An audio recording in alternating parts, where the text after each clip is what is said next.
Welcome back, listeners, to Empowered and Out, the LGBTQ plus career coaching podcast. I'm Jonathan Barbe, creator of Empowered and Out Coaching from JMB Coaching LLC, and I'm here to help you thrive as your authentic self at work and beyond. Friends, I'm beyond excited for today's conversation because we're diving into leadership, visibility, and resilience with someone who embodies all three. Dr. Jess Spohn, they, them, is a non-binary, queer, and neurosparkly public health social worker based in southern New Mexico. With a master's in public health, both a master's and doctorate in social work, and over a decade of lived experience in recovery, Jess brings an extraordinary blend of expertise and heart to their work. They specialize in decolonized and strengths-based clinical supervision, crisis care continuum services, and supporting severe mental illness, SLGBTQIA+,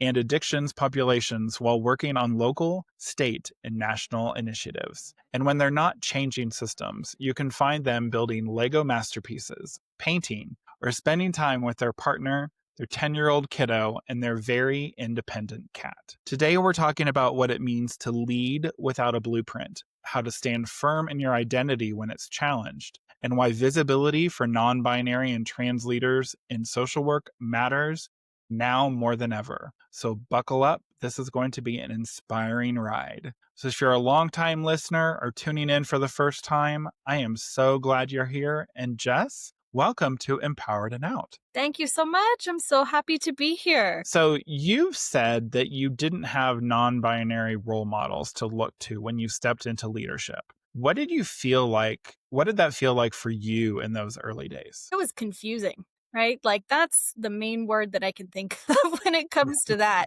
because I'm trying to be me, and being non-binary was also something that was relatively new. There wasn't a whole lot of people that we could see in representation in media, in social media, any of those kinds of things. And there just really weren't a lot of options. I didn't realize that I was non-binary. Well, I mean, I knew it, but I didn't have the language for it until I was in my first graduate program. So it took a long time to even get the language to know who I was.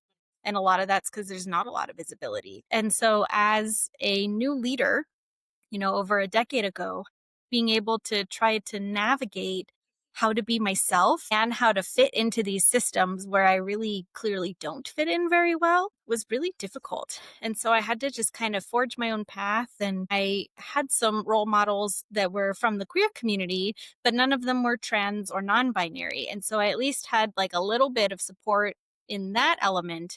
But then I had to figure out for myself how much of me could be present, what was safe to be able to express and to show, and really trying to figure out kind of like the difference between what my like insecurities were and the perceptions of other people.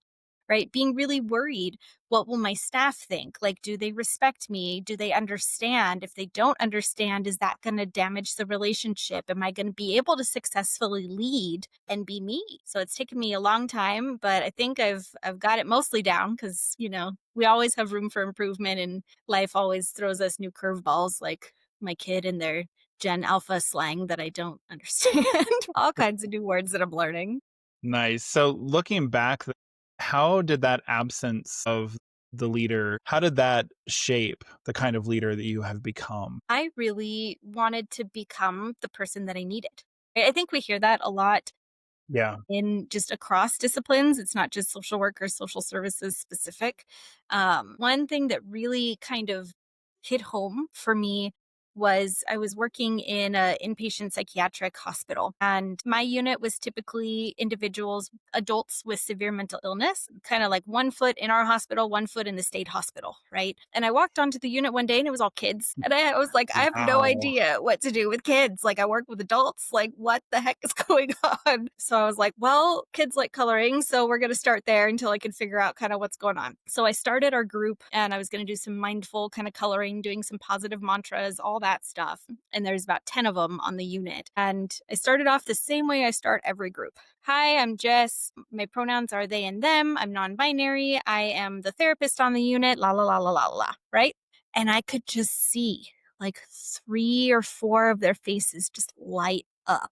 And I was like, oh, we got a queer unit. Okay, right? So I Right. just added in there like, hey, we can also make this a Q&A, right? Get to know me as the therapist on the unit, anything you want to know. And so they were really quiet for a long time. And one kiddo broke the silence. And I remember they just like looked right at me and they said, you can do that? And I said, what do you mean? Right? What do you mean? And these kids are all between ages of, I'd probably say like 12 to 17. You can do that? And I said, tell me a little bit more what you mean. We're doing lots of stuff. They said, you can be open about being non-binary and like have a job. And that Mm, just really hit home. These kids were all in the hospital for suicidal ideations related to identity, whether it was sexual identity or gender identity. wow. And they had never seen someone that was non binary be in a position of power or have like a job or any of those kinds of things. And so from that point, that really was kind of a turning point that made it my mission to be as visible as I could, because you never know who's going to need it, whether it's a kid or an adolescent or an adult. I never know who I'm modeling for. And so the more I can be present, the more I can be visible, then the better, right? Because then people will know that it's even a possibility. It's an option, not whether you can or you can't, but you could. It's a choice to be able to be there and do whatever you want to do and be who you want to be. And so that's really kind of fueled where everything has gone from there. Well, and I feel that once you shared, you also bring that comfortability. Then, like, oh, okay, I can now talk about this or this, and I would assume that probably, comes over to what you do today, because if you can chat with someone about being, honest and open about who you are and how you want to be, like, spoken to, be it like pronouns, whatever it is, I feel that then they can go, okay, great. Actually, this is how this is how I am. This is how I feel. This is because I think a lot of times I don't know if necessarily younger people do it so much now, because goodness gracious, the younger generations are a lot more open Oh, and chatty about their comfortability with themselves, and definitely more comfortable than I was. And I think that when you have that comfortability, you're going to have a stronger conversation. You're going to have a stronger relationship. You're going to be able to build a relationship, and just in general, that's going to be stronger and hmm that more trusting. Because if you put all your cards out on the table and they know exactly who you are, how you are, they're going to like, okay, then I can bring this up, or I might, I can be more open and honest. And it may take time, but I think that when we are honest and we are showing and saying who we are, being authentic, that it does help carry the conversation on. Because when we aren't, that's where the conversation stops, because they don't know, they're not going to feel the comfortability. They're not going to feel, okay, wait, they're going to put up a shield. They're going to put up, a mask to go, okay, wait, I can't talk about that. And So I think that just modeling, right, that authenticity opens up access to like the expectation of inclusivity. And so that kind of will ripple over into other areas of intersectionality, right? Like if I'm saying like I'm non-binary and queer and neurosparkly, right? My kid is the neurospicy one, I'm the neurosparkly one. Like if I just lay that out there, then whoever I'm working with or whoever is around and is within earshot is able to say, they're, identifying who they are, so I can then also be safe in identifying who I am, whether it's has to do with race, ethnicity, religion, like all of the different kind of puzzle pieces of our identities and ourselves.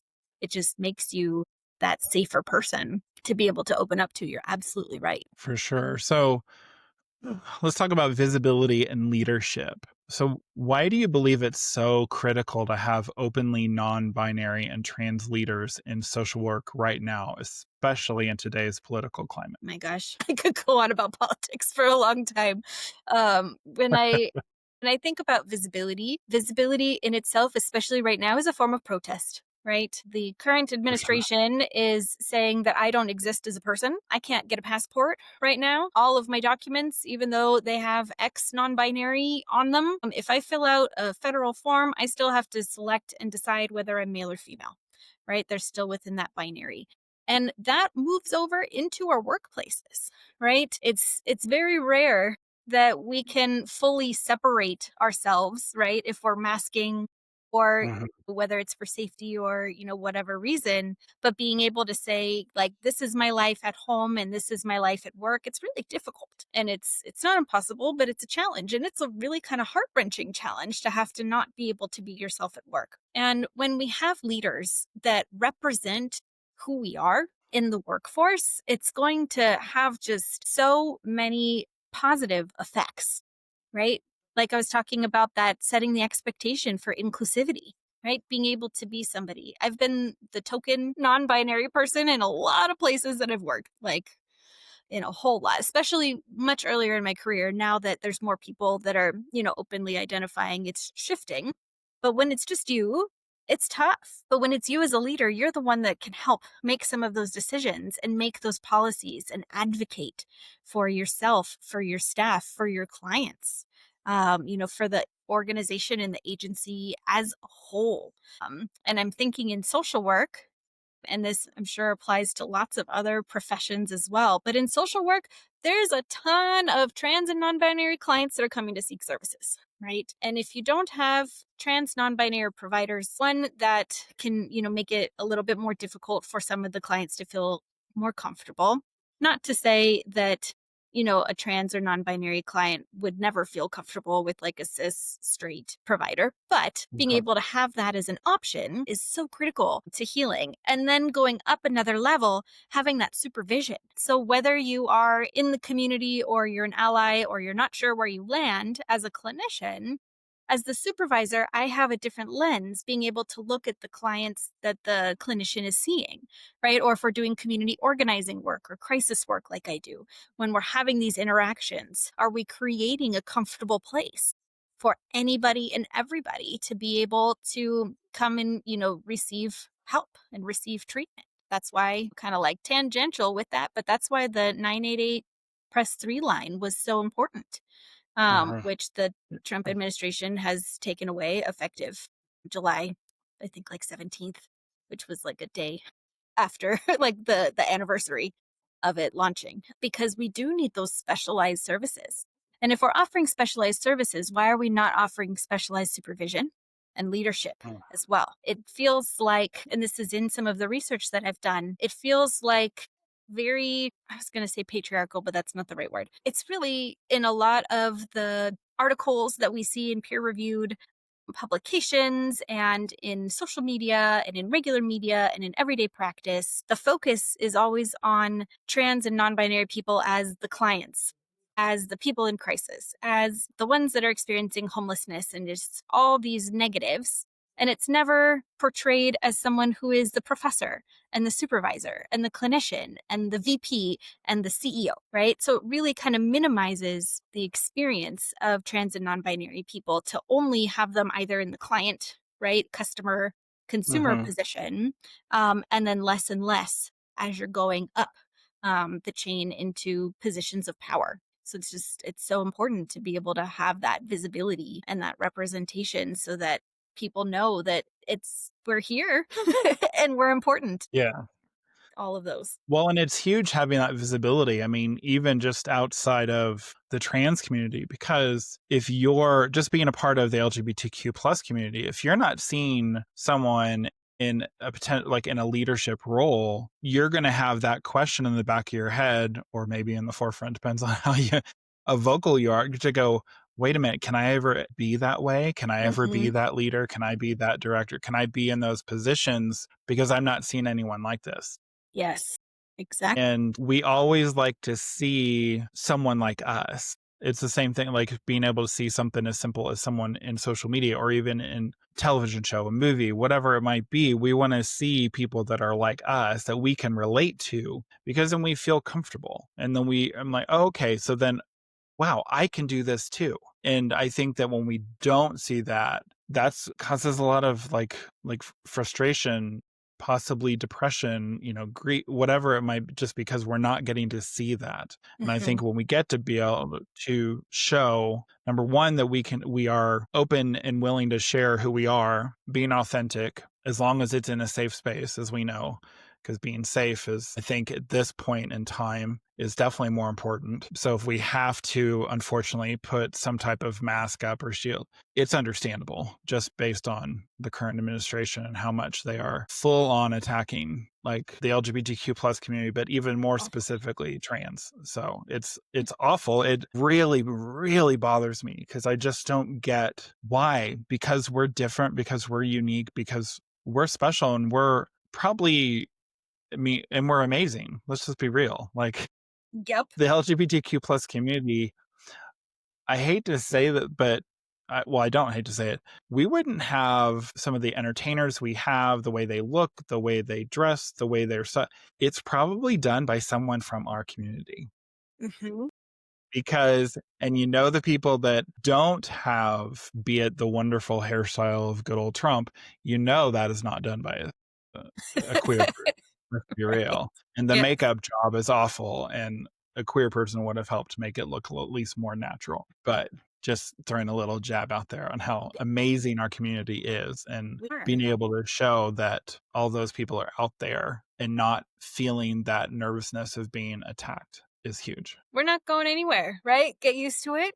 Could you Yeah, we're not imagine going. if people put this much energy into all of the hate that they have into like something positive, right? Like, can you imagine where all the funding would be going and like the types of Yeah. programs that we would have and just the general support? Like, it's ridiculous. I'm like, there's so much better use of your time than to do all of this nonsense. I agree with you. So, talking about discrimination. So, you've mentioned having experiences where your identity wasn't respected, Yeah. like the encounter with the director of nursing. Can you walk us through that moment? Sure. After I graduated with my master's in social work, my first position as a licensed clinician was being in charge of a social services team for individuals who have severe mental illness out in the community. And so within this agency, I was doing a lot of work and I was trying, my staff were great, right, at getting my pronouns, and everybody was kind of learning together, and I was still fairly new to it. So it was my first kind of real leadership position as the lead of the team. And a new director of nursing came on, and we were having conversation on like, because there's a medical component to the team, right? So the kind of interdisciplinary collaborative conversation. And he misgendered me. And so I corrected him. And he gave me this look like he just didn't understand. And then he just continued to talk. And then he misgendered me again in the same sentence. And I'm like, I know we're new here, but like, just, just said this. So I corrected him again. And he said, "Oh, no, I don't do that." And so I said, tell me a little about that, right?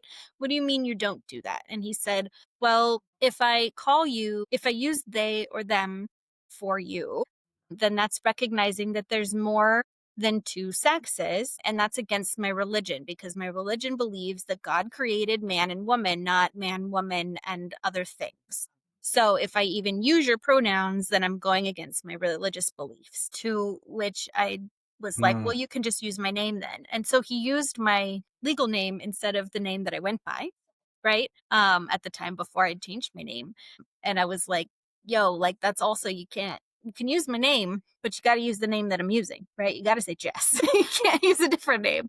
And he's like, no, well, if you've changed your name for that, then it's different than what like different than what your parents gave you. And God, geared them towards, and I'm like, God didn't choose my name. Like, are you freaking kidding me? And so, like, Wow. all of this, there was so much resistance.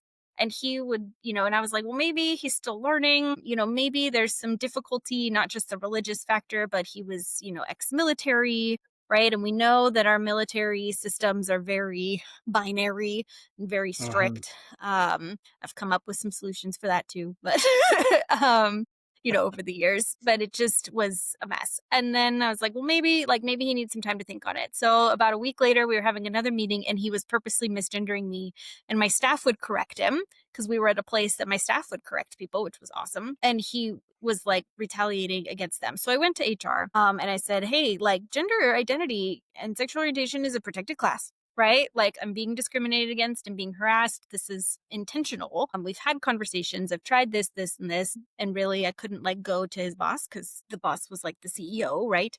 So I'm at HR. And so they did a full investigation and I lost.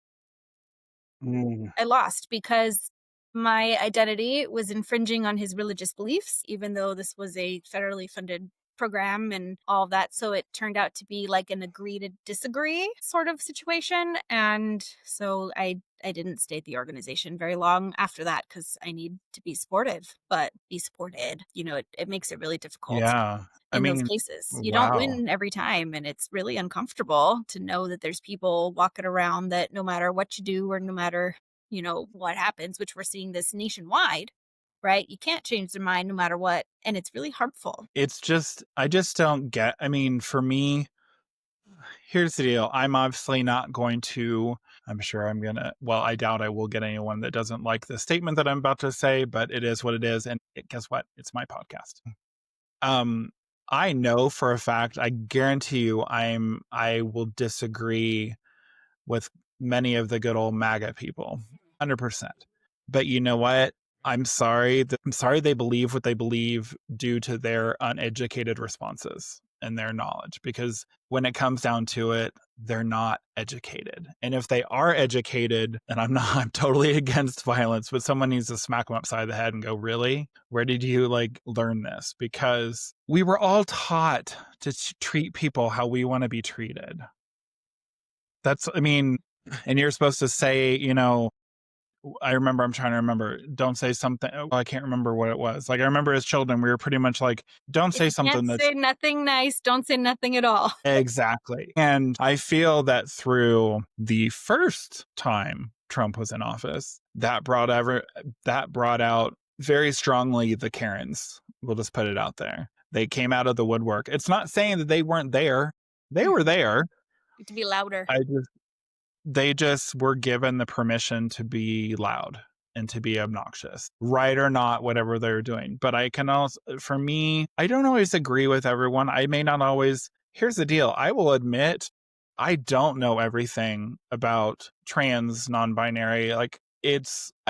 Now it's not because I don't want to learn. I want to learn. I want to be knowledgeable. I want to be educated. It's just unfortunately how I was brought up. We just didn't, there was, just recently how so many things have changed and so many different people in the trans just community to begin with. It's such a bigger community of people and uniqueness and differences. And I think what people don't like is the differences. Hmm. They don't think we're all supposed to be robots and to be all the same.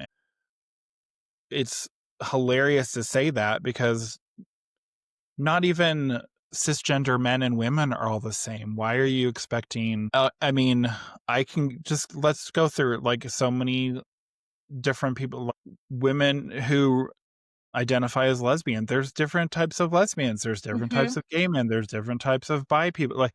Come on. I mean, acknowledge people for who they are and respect them for how they want to be identified. Yeah. Fear of the It's not unknown hard. can be so strong, right? Yeah. Yeah. My It's my just, my conspiracy theory, which could be like a whole other podcast, but like my conspiracy theory is that people who are extremist white supremacists, it's all based in trauma, but that's for another day. Whether it's intergenerational trauma or something else that's gone on, but not to give it an excuse. But I'm like, well, if I see it that way, then, sometimes it gives me a little bit more peace and sanity, well, and I think kinds of sometimes we have to do interactions. that. We have to do it. We have to say Yeah. that just because in some ways, if we dwell too much on it, it's not good. It's not good for our mental health. We need to get away from the things that might be tearing Hmm. us down. So, or eating us up inside. Yep. Absolutely. So let's talk about flipping the script on missteps. So I love that you found creative, even joyful ways to respond when people get your pronouns wrong, like dancing or changing honorifics. How did you come up with those approaches? Oh, I love this. So my favorite one that I use is anytime anybody at work uses the wrong pronouns, they have to do a little dance. And I mean, it could be like a little shimmy, right? Or just like something to get the body moving. You don't got to like stand up and like go John Travolta, like, and do like a full like TikTok dance or something, but just a little kind of movement. And somebody that a coworker actually came up with that idea a couple years ago, and it really stuck really well because it's a positive reinforcement, right? It doesn't make you feel shame and guilt for those missteps, right? Of course, if you're doing it intentionally, then you're going to be doing a lot of dancing, and usually those are the people that are resistant to doing the dances if they're doing it intentionally.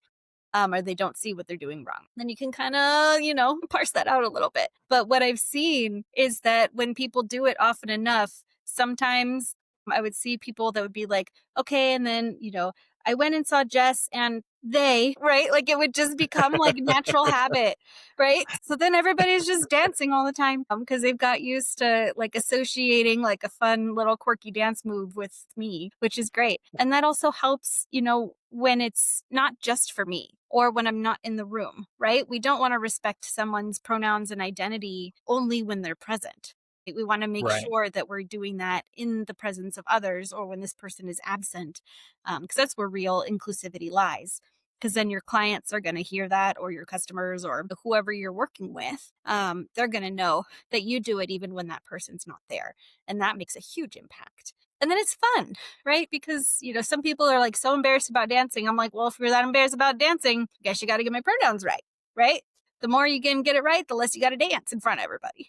I love That's that. been really Ooh. fun. And it works for like in person, it works for remote, right? It's kind of like, any setting that you're on, even if you're on a phone call, and it's got to the point that like some of the people I can just go, ah, or I just point and they're like, God damn it, right? And then they'll do a little dance.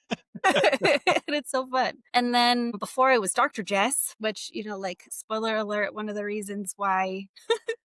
my reasons of getting my doctorate is so that I didn't have to worry about Ms., Mr., Mrs. nonsense. I'm just a doctor. That's all. But I use the And mix you'll always be doctor. and I'll Everyone's going always to be respect doctor. you.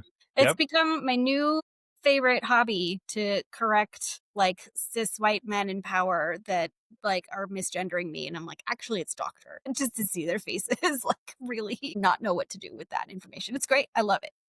I've used Mix, so like MX, which is like it's coming up now as a more common honorific. I even sometimes, like when I'm registering for trainings or conferences, I've seen it in the drop down choices, and I'm like, yes, we're making it as a country. We got some progress somewhere instead of just having to write it in. But in my mind, because I'm a very visual person, in my mind, it's like crossing out the R or the S in Mr. or Miss, right? And it's mixing all the genders together. So it sounds like mix. So I like that one. And then I've worked with a lot of veterans and I've worked with a lot of individuals. I live in New Mexico and we have a lot of rural and remote areas, and just kind of in general, there's a lot of mamming and sirring going on, which like doesn't work for me. I'll prefer if one of my staff or somebody messes up and calls me sir.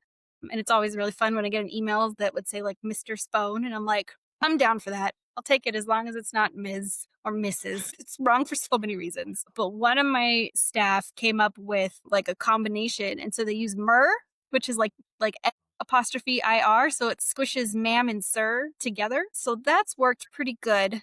Either using mix instead of just as an honorific, like as like that ma'am sir replacement, or using mer. It's been really fun because then it also gets people thinking. And then, if you're in somewhere else and they're like, oh, like what is mer, right? What is mix? What is that? And it's a good conversation starter, and it's fun because it's something new. And so when you're practicing it, then everybody wants to like get in on the trend, right? Eventually. Got some of the people that are late Mhm. adopters, but after they see that no one's getting made fun of for using it, then they kind of tend to jump on the train. But it's been really interesting. There's so much hatred and there's so much misinformation. Um, and there's just so much kind of lack of information, especially with the lack of visibility, that you got to find fun ways to just not just brush it off, right? But to be that advocate and have those steps that are taken that affect not just me, but my other staff members, anyone else that's in the Mhm. organization, the clients that we serve, right? And it kind of trickles on down that way. Have you found those moments that they help educate others without, excuse me, without putting you in constant defense mode. It does, right? It makes it a lot softer for everybody, not just for the person, right? Because I'm not all about trying to bend expectations of somebody else. Like, this is non-negotiable. We could make this nice, or this could be a really hard time for you. Because it's not going to be a hard time for me anymore. Because that's just, I'm like, I don't, imposter syndrome and all that has gone out the window for me because I'm awesome. And if anybody doesn't see that, then that's their loss. So, but it does. It makes people feel, especially with the dancing, right? Or I can do Mhm. the like the general, and it's usually, or I'll put in the chat, general reminder, right? Dr. Jess uses they, them pronouns. And it makes the individual not feel so bad. Like they understand what's gone on and where there was that misstep. But then they don't feel like that intense kind of like, shit, like I super messed up.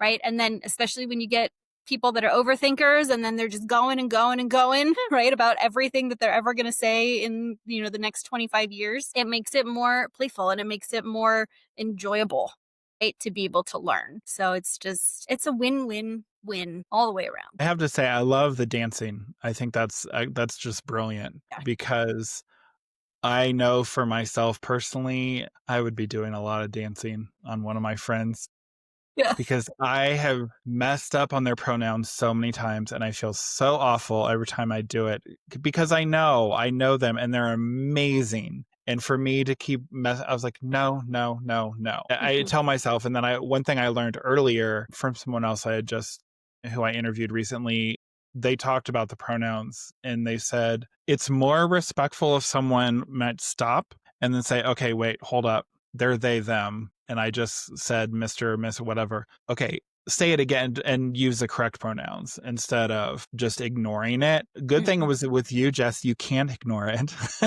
So I would be like, oh yeah, obviously, yeah, yeah, they that yeah, I would have to say it. But I like that. I like that's a good way to reminder. And you're right, it's not embarrassing because I think you're going to become more aware Mhm. of not disrespecting. You're not going to disrespect the person, yourself or your team or whoever else is because it's showing that it's not about you, it's about them.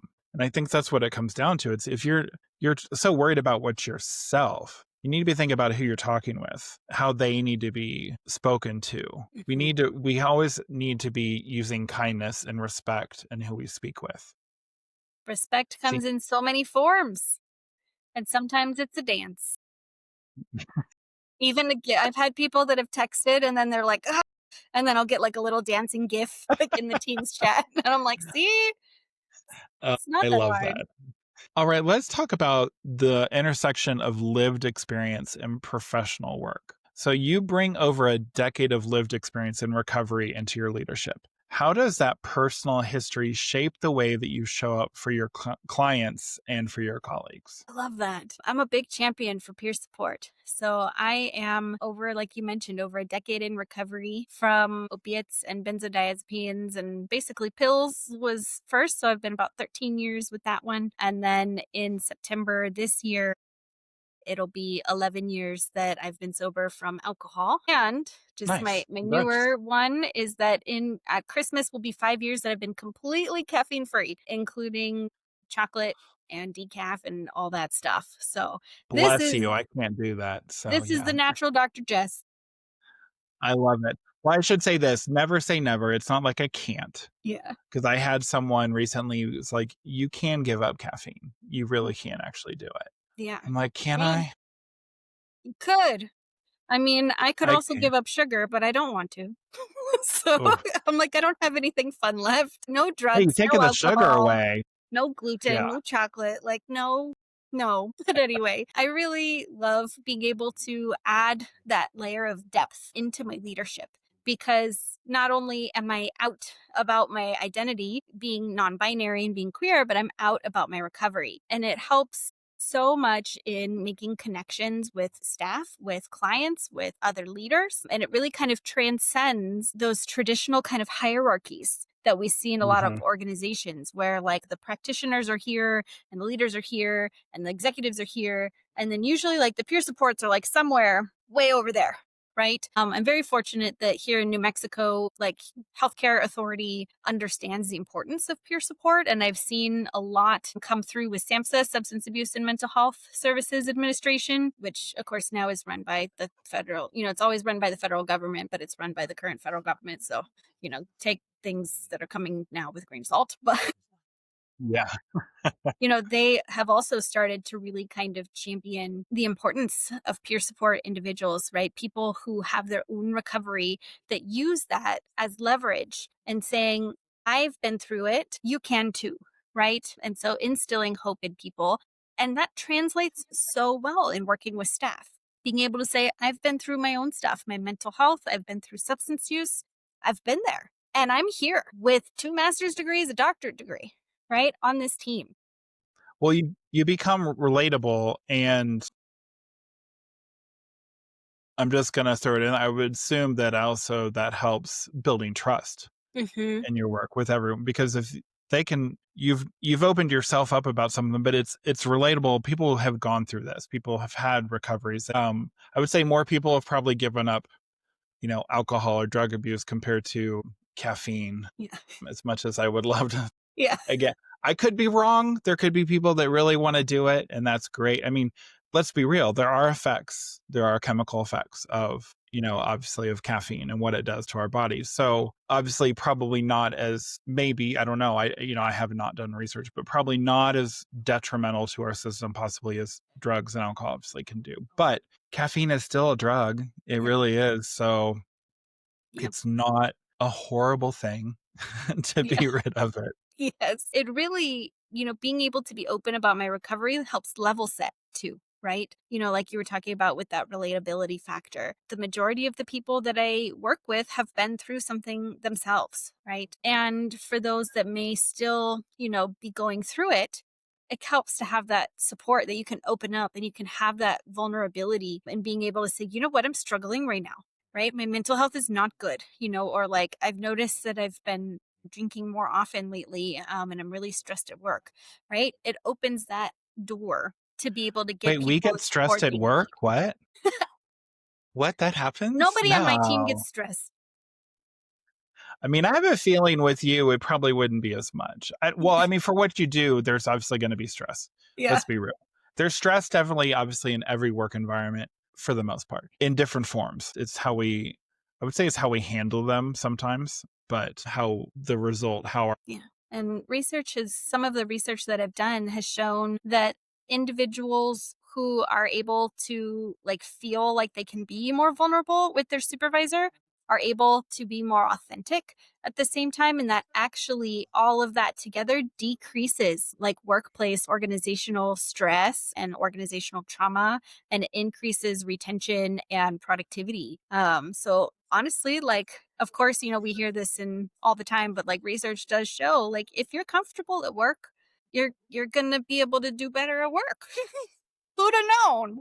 Who'd have it's known? so true. And you're not the first person I've chatted with that we've talked about that, Mhm. because when you're able to be your authentic self, when you're comfortable in your workspace, you are going to be better at what you do, but you have then the opportunity to possibly take on a leadership type role. You might actually look into that because you now are able to be yourself. And obviously, you know this very well, I'm sure very well. Unfortunately, it depends on the space. Obviously, certain workspaces you're going to probably not be able to be your true, full out authentic self. And that happens in many industries, unfortunately. But I think as long as you're comfortable and not having to hide so much of yourself that it stresses you, then Mhm. I think that you should be good. Now, you better be able to be your authentic self and comfortable in your home life. There definitely needs, even if you have to put up a little bit of a mask at work, you need to always 100% be able to be yourself at home. I know not every like kiddo has that chance, right? Or if you're someone that's Yeah. living in a I mean, we got a lot of rural and remote areas, and not all of them are very friendly, right? Some of them are pretty Yeah. red, and so it can even be difficult to be authentic at home because you're worried about becoming homeless or any kind of physical violence or any of those kinds of things. So, but you're absolutely right. You have to have somewhere, right, that you can feel safe, that you can take the mask off, that you can be you, even if it's one person, even if it's one place. Got to have somewhere, or it's going to really have that mental health detrimental outcomes. For sure. Yeah. Even if you have a group of friends or someone you can Mhm. be, you need to have that safe space, no matter where that is. You always need to have that safe space where you can be comfortable because, in the end, that very well could be a space that you're able to go to get that support if something comes up that hurts you, frustrates you, whatever, puts you in a bad feeling position, whatever that might be. If you have that support, that is huge, huge, Mhm. huge, huge. That's why I'm so happy to be that visible non-binary leader because that gives the opportunity, right? The offer is there. It's on the table. All cards are showing, right? That if somebody needs that safe space, that I'm always there. Love that. All right, let's talk about advocacy beyond the office. So, between Kaleidoscope Wellness Services and Inside Out Advocacy, you're working at multiple levels from workshops to board leadership. What drives you to keep expanding your advocacy beyond your day job? I love that. Well, my day job doesn't focus on kind of identity stuff. So, while doing crisis care is so critical and it's so important across the nation, it's such a passion of mine to be able to engage in work that is fulfilling, that really helps kind of drive some of those core like motivational factors that I have and to be able to help others, which is a little bit of that service work as part of my recovery. Being able to be out there and do all those great things. Like we were talking about just a minute ago with the authenticity. I've through Kaleidoscope and when I was in my doctorate program, I developed a workshop called Outlast, which stands for Out Here, Leading with Authenticity, Safety, and Truth, and it's a leadership development workshop for trans and non-binary social workers. I developed Hmm. it for social workers. I'm working on kind of expanding it into like social services. And I'm hoping that I'm able to kind of launch it soon, but I really developed it with a lot of what I needed when I was a leader in mind and kind of taking a modern spin on some of like the different theories that are out there. Authenticity is great, right? If we think about authenticity, I said autistic leadership.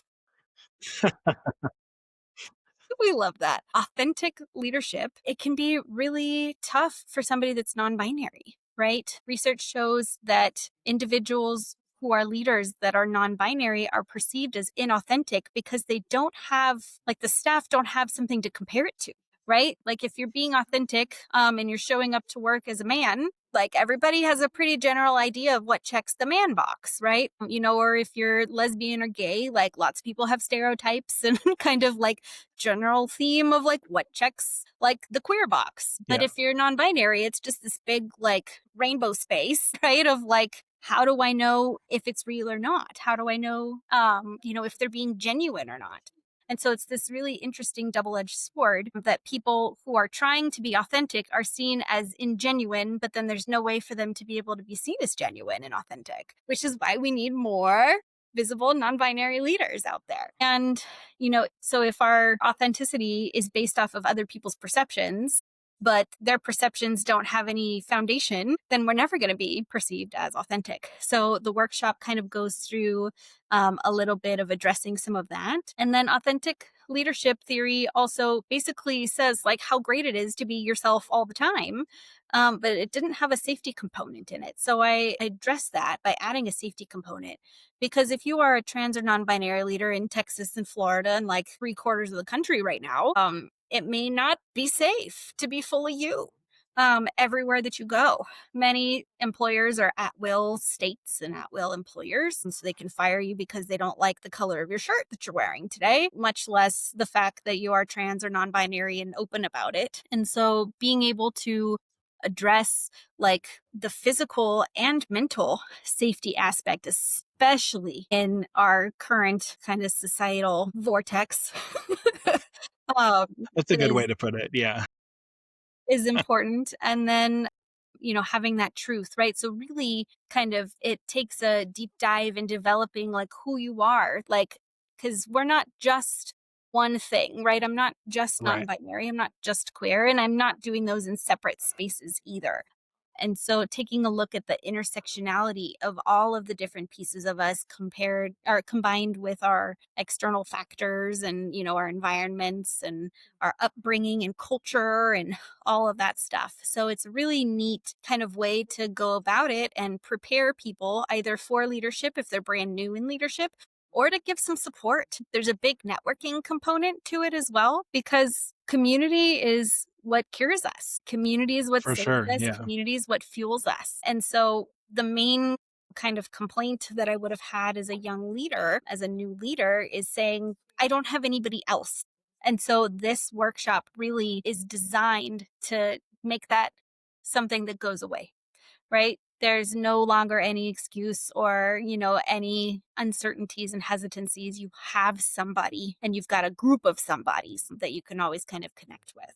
So we've got that kind of going, and I do a lot of consulting and other trainings and things like that with Kaleidoscope. And one of the things that really fulfills me as well is being on the board for Inside Out Advocacy. And the mission there is doing advocacy and training and education with to the communities about a lot of underrepresented identities. And every single person that's on the board is some combination of their own lived experience with mental health or substance use and in recovery, queer, trans, non binary identities, and individuals of color. So we've got lots of BIPOC folks and TPOC folks and all that kind of stuff. And it's a local Nice. organization, and we're trying to expand kind of throughout the state. But being able to have that place and coming from the lived experience to be able to train is something that is just so necessary, right? It's not your textbook knowledge. It's not the click through trainings that you do for work once a year, right? That Yeah. you're not really actually paying attention to whatever cultural competency means, right? For Mhm. that organization,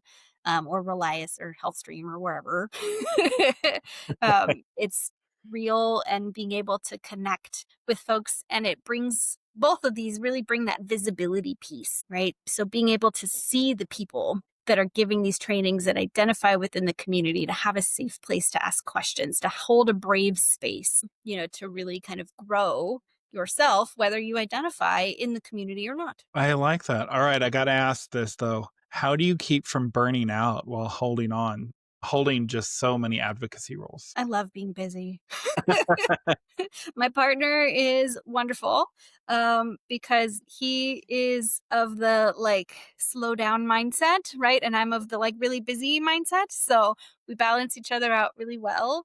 I've learned when my body knows that I need to take a break and I actually try to listen. I said try. It doesn't always work every time, but I get that. I do that.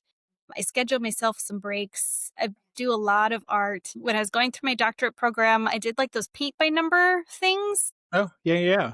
And it was the Studio Ghibli ones, so Totoro and Princess Mononoke and Ponyo and all those. And I actually did 7 of them. So I've got those Nice. hanging up in the house, my nice little art wall, to just kind of force myself to slow down, to take a break. But honestly, doing this work is what keeps me from burning out.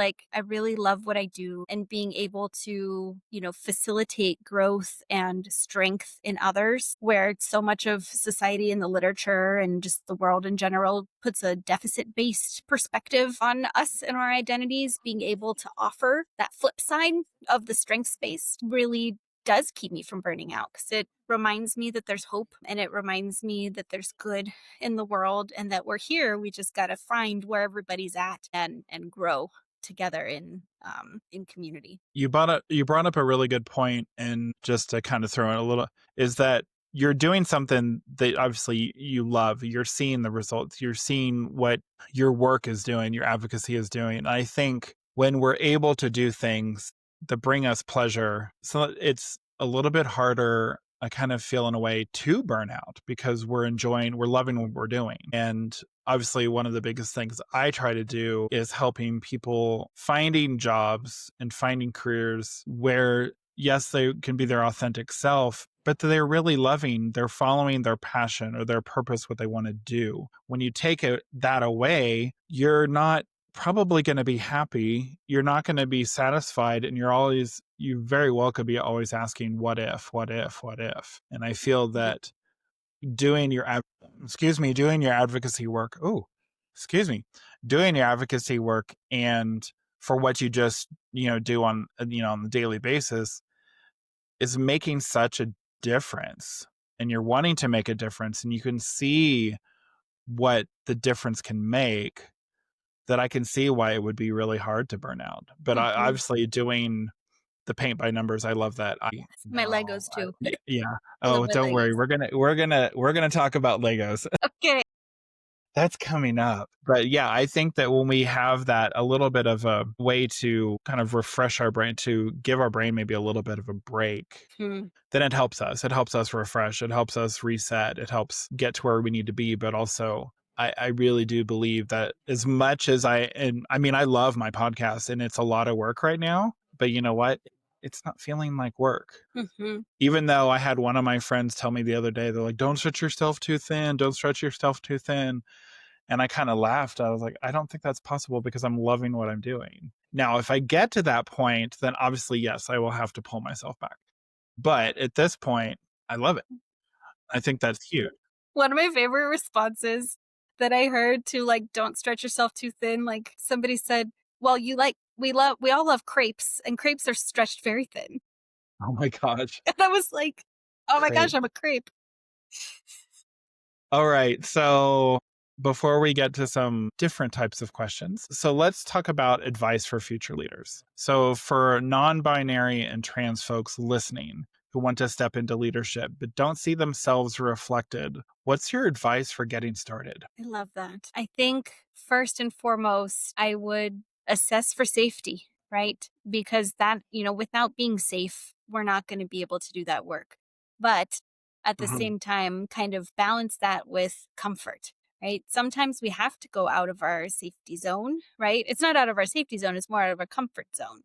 Am I feeling unsafe because I'm living in a red state and I don't know anybody else that's trans or non-binary, and I've never seen another leader or heard another leader, but now you have. So if you hadn't before, here we are. Exactly.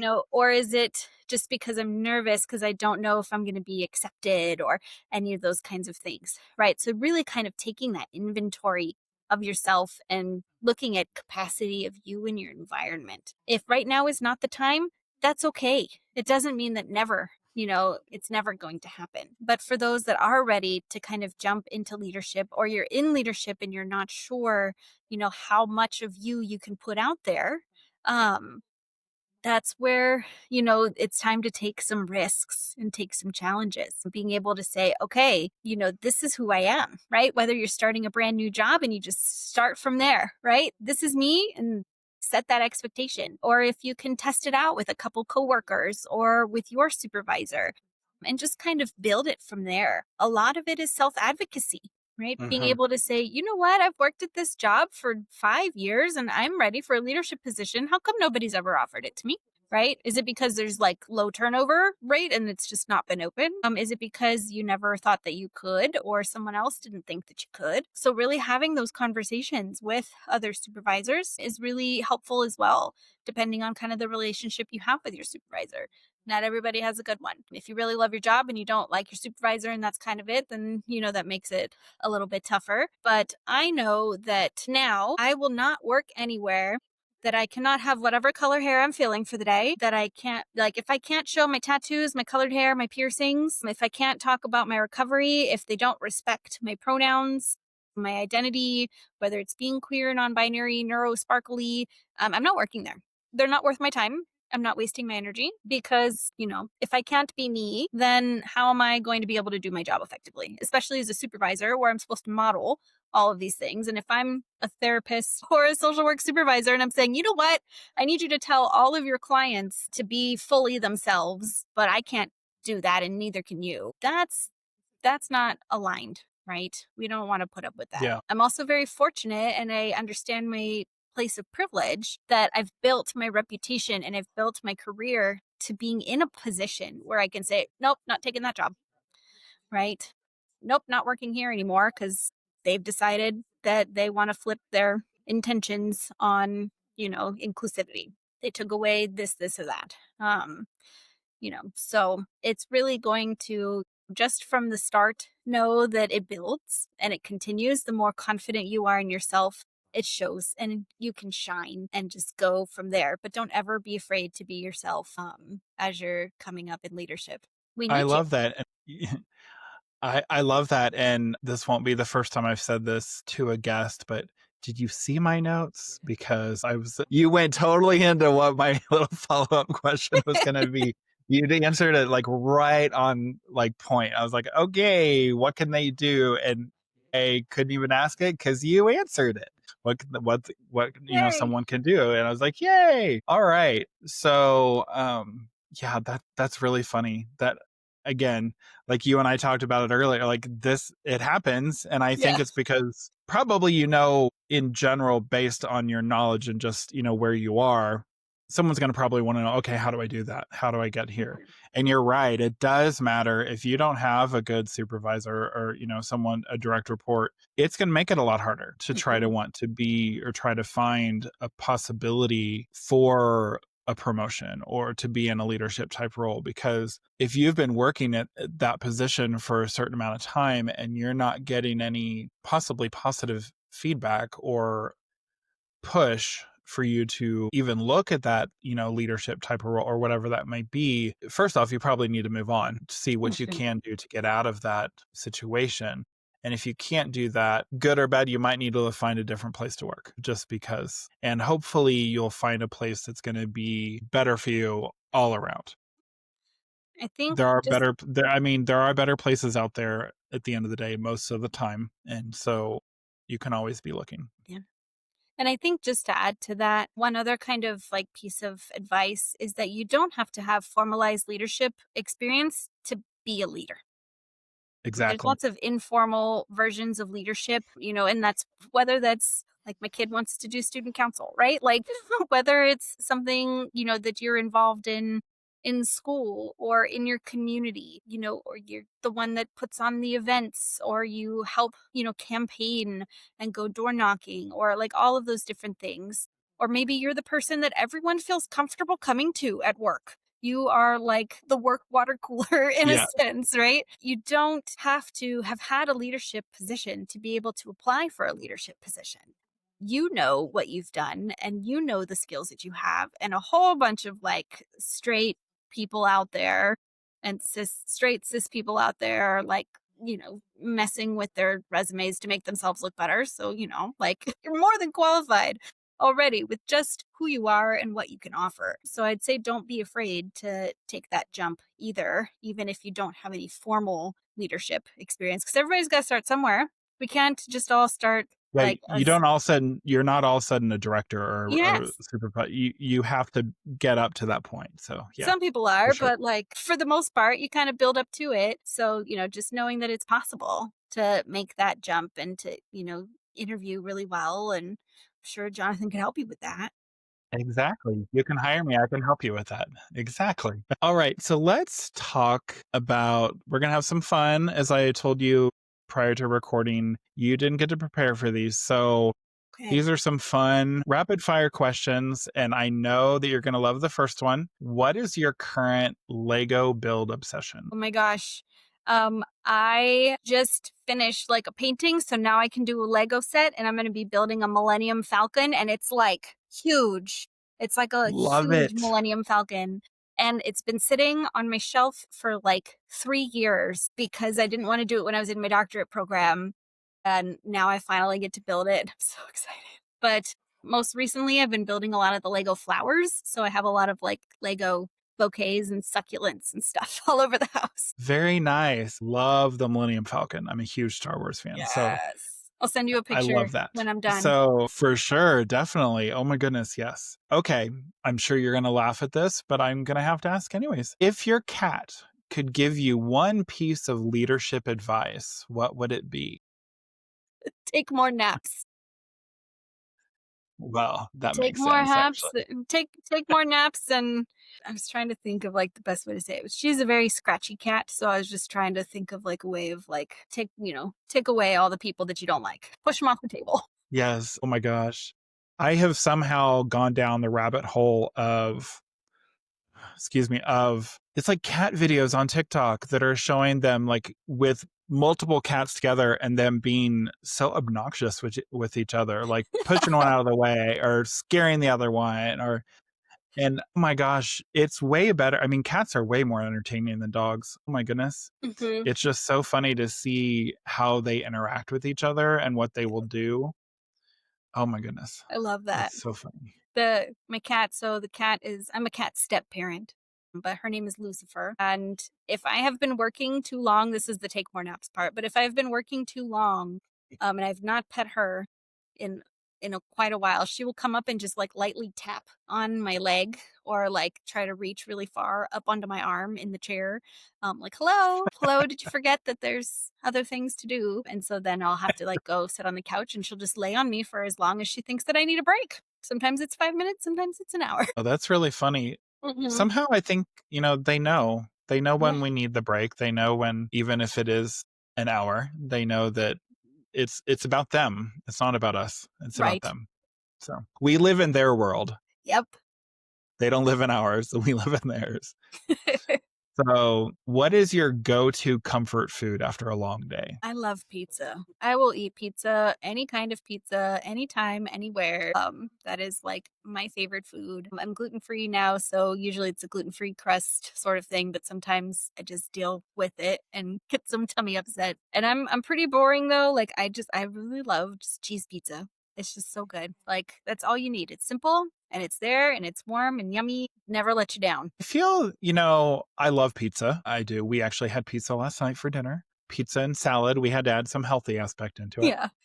But yeah, pizza. Oh my gosh. Oh my gosh. I will admit, I grew up in the Midwest. I grew up in Kansas City, but after traveling to Chicago and having like deep dish pizza, Mm-hmm. there is just, and I've had New York style pizza, I've had Detroit, I've had all these different types, but there's just something about a big, thick piece of pizza that is like filled with just so much like ingredients. It's a But I will literal admit pizza though, pie.